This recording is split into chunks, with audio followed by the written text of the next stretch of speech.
So here we have the Volkswagen Polo TSI SE on a 68 plate. I'm going to start off by showing you around the outside of the car, and then we'll hop in and run through some controls on the inside. But from the outside you can see it's a 5-door car with alloy wheels. Let's start off inside the boot and then work our way around the rest of the car from there.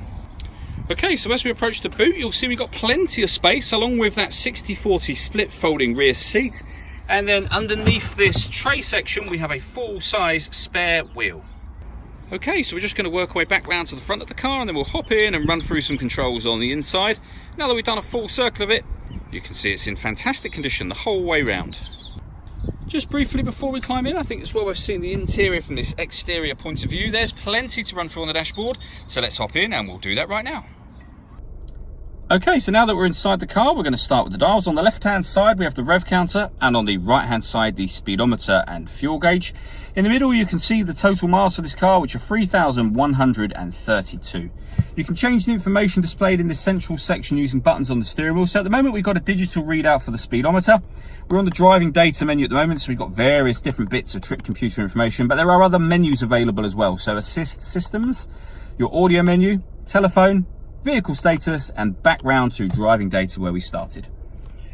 If we back out to the steering wheel, on the left hand side we have stereo controls, and on the right hand side we have the buttons I was using just a moment ago to make those adjustments.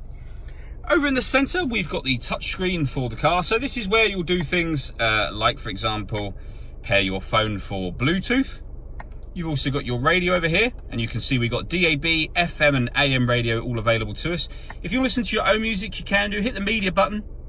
And there's plenty of ways to listen to your own music as well, and you can see them listed just there. They include Bluetooth audio, so once you pair your phone, you'll be able to make and receive phone calls, but you'll also be able to stream music wirelessly as well. Working our way down from that, we have the air conditioning, so you can adjust the temperature, the fan speed, the direction you'd like the air distributed in. The air conditioning is on when that orange light shows, so off or back on again. Underneath that section, we've got 2 USB inputs. This button turns off the stop and start, so this car is designed to cut out when it's stationary in traffic, which will save you fuel. Hit that button to turn that system off. And then finally we have a 5-speed manual gearbox and a 12-volt charging socket underneath that cap just there. All that leaves me to say is thank you for taking the time to watch this video.